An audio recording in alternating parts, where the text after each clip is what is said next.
जिसकी चाबी खो गई, या कि एक बीज हो जिसे अपनी भूमि नहीं मिल पाई, एक ऐसे सम्राट हो जिसने अपने को भिखारी समझ रखा है, और गहरी नींद है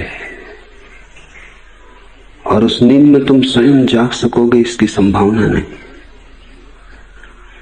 तुम चाहोगे कि तुम अपने ही हाथ से जग जाओ तो भी ये घट ना सकेगा। घट इसलिए ना सकेगा कि जो सोया है स्वयं, वो स्वयं को कैसे जगाएगा।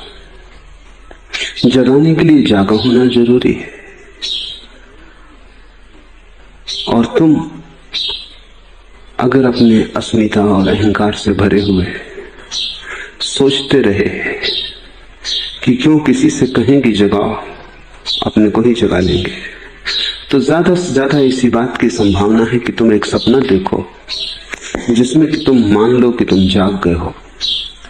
सोया हुआ आदमी जागने का सपना देख सकता है, जाग नहीं सकता। सोए हुए आदमी की ज्यादा से ज्यादा संभावना यही है कि वो सपने में देख ले कि जाग गया है। नींद को तोड़ने के लिए बाहर से कोई,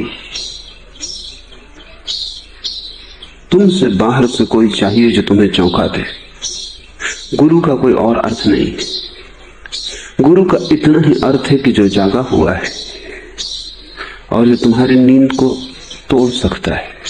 कुछ और करना भी नहीं, कुछ पाना नहीं, क्योंकि जो भी पाने योग्य है वो तुम अपने साथ ही लेकर आए हो। कुछ खोना भी नहीं है सिवाय निद्रा के, सिवाय मूर्छा के, सिवाय एक बेहोशी के। इसलिए गुरु तुम्हें आचरण नहीं देता, और जो गुरु तुम्हें आचरण दे समझना कि वो गुरु नहीं है। गुरु तुम्हें सिर्फ जागरण देता है, और जागरण के पीछे चला आता है आचरण अपने आप।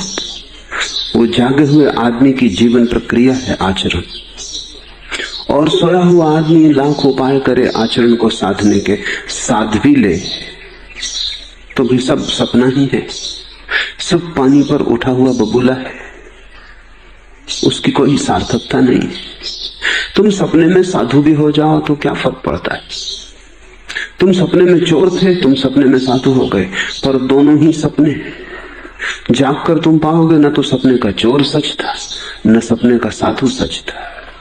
इसलिए असली सवाल चोर से साधु होने का नहीं, न बेईमान से ईमानदार होने का है, न बुरे से भला होने का है, न पापी से पुण्यात्मा होने का है। असली सवाल जागे हुए होने का है, सोए से जागे हुए होने का है। आचरण तो शास्त्र से भी मिल सकता है, आचरण तो समाज भी दे देता है।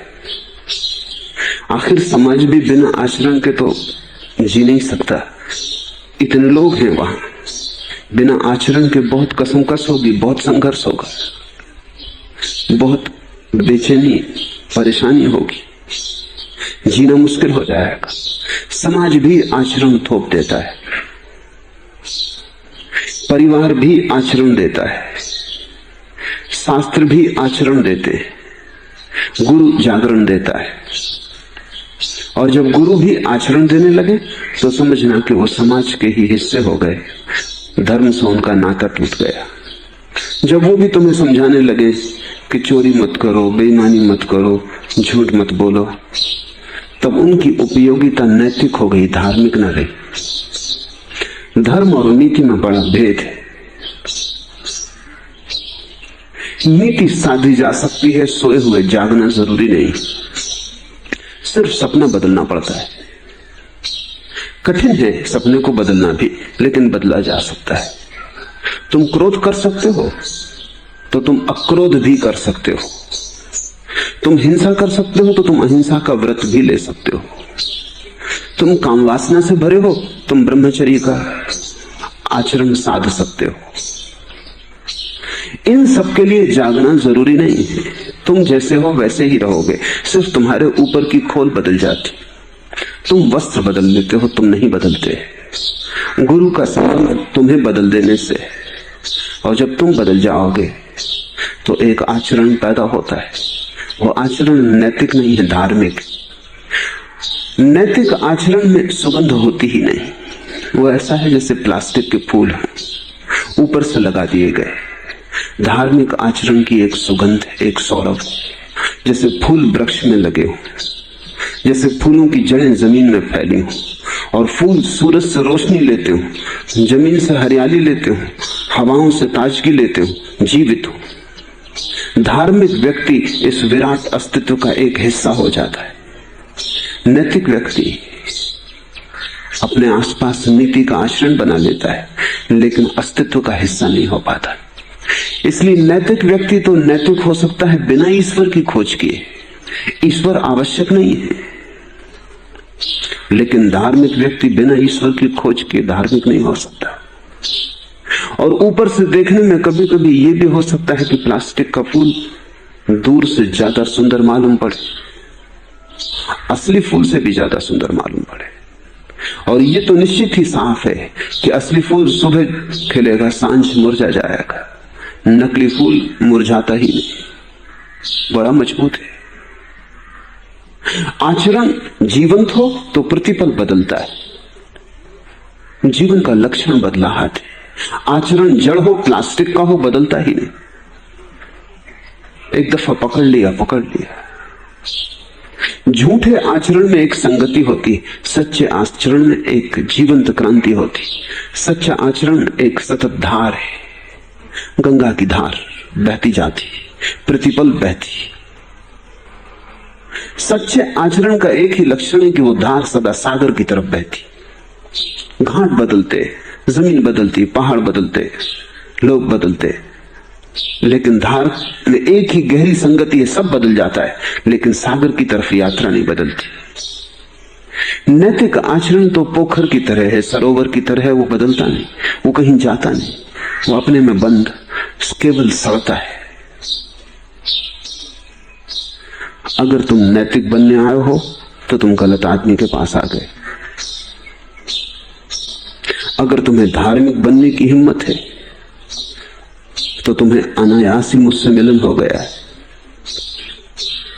तुम किस कारण आए हो वो मुझे पता नहीं, मैं किस कारण यहां हूं वो मुझे पता है। इसलिए तुम्हें पहले ही सचेत कर देना जरूरी है कि मैं कम से राजी नहीं हूं, मैं सिर्फ पूरे से राजी हूं। भिखारी जब तक सम्राट ही ना हो जाए तब तक कुछ हुआ नहीं।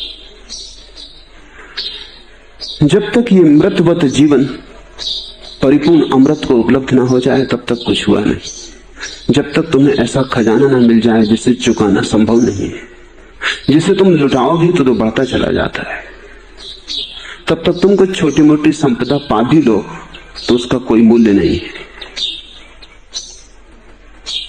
और ये घटना तो तभी घट सकती है जब कोई आघात करे तुम्हारी नींद पर।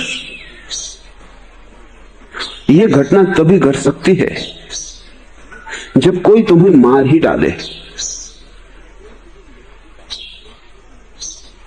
तभी तुम्हारे भीतर जो अमृत का स्वर है वो बजेगा। दादू इसी अद्भुत कहानी की बात कर रहे हैं। उनका एक एक शब्द समझने जैसा है। दादू गैब माही गुरुदेव मिला, पाया हम प्रसाद। ये शब्द गैब पहली बात समझ लेने जैसी है। इसका अर्थ होता है रास्ते में लेकिन अनायास। गुरु अनायास ही मिलता है, क्योंकि तुम तो उसे खोजोगे कैसे। अगर इतनी ही तुम्हारे पास रोशनी होती कि तुम गुरु को खोज लो तो उसी रोशनी में तो तुम अपने को ही खोज लेते, गुरु को खोजने की जरूरत ही न थी। अगर तुम इतने ही जागे हुए होते कि गुरु को पहचान लेते तो उतने जागरण से तो तुम अपने को ही पहचान लेते, गुरु को पहचानने का सवाल ही ना उठता था।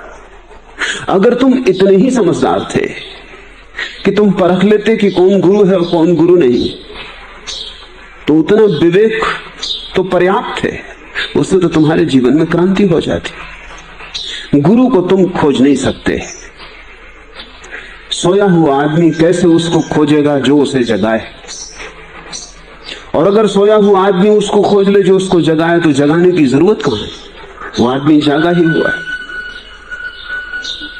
इसलिए गुरु अनायास मिलता है, ये बात तो पहली समझ लेने जैसी है। अनायास का अर्थ है कि तुम्हें पता भी नहीं होता और मिल जाता है, आकस्मिक। तुम्हें अनायास लगता है। एक बहुत पुरानी इजिप्ट में प्रचलित लोकोक्ति है कि जब शिष्य तैयार होता है तब गुरु उपलब्ध हो जाता है। ऐसा नहीं कि शिष्य उसे खोजता है, गुरु ही उसे खोज लेता है। ऊपर से देखने पर ऐसा ही लगता हो कि तुम यहां चले आए हो, भीतर से देखने पर तुम पाओगे कि मैं तुम्हारे पास आया हूं। इसके पहले कि तुम यहां आए मैं तुम्हारे पास पहुंच गया था, अन्यथा तुम यहां आते कैसे? कोई दूसरा तो उपाय नहीं है आने का। तुम यहां हो तुम्हारे कारण नहीं, तुम यहां खींच लिए गए हो। शायद तुम्हें आज साफ भी ना हो, लेकिन जब भी तुम्हें थोड़ा सा होश आएगा और आंखें खुलेंगी तब तुम समझ पाओगे। दादू उसी क्षण की बात कह रहे हैं। दादू गैब माही गुरुदेव मिला, खोजा भी ना था, अपनी तरफ से खोजने की कोई क्षमता भी ना थी, मिल भी जाता तो पहचानने का कोई मापदंड ना था। सामने भी खड़ा होता तो आंखें बंद थी, गले से भी लगा लेता तो स्वयं का हृदय तो धड़कता ही ना था। पहचानते कैसे, प्रतिभिज्ञा कैसे होती कि यही गुरु है? नहीं, शिष्य गुरु को नहीं खोजता, गुरु ही शिष्य को खोजता है। भला गुरु रत्ती भर न चलता हो और शिष्य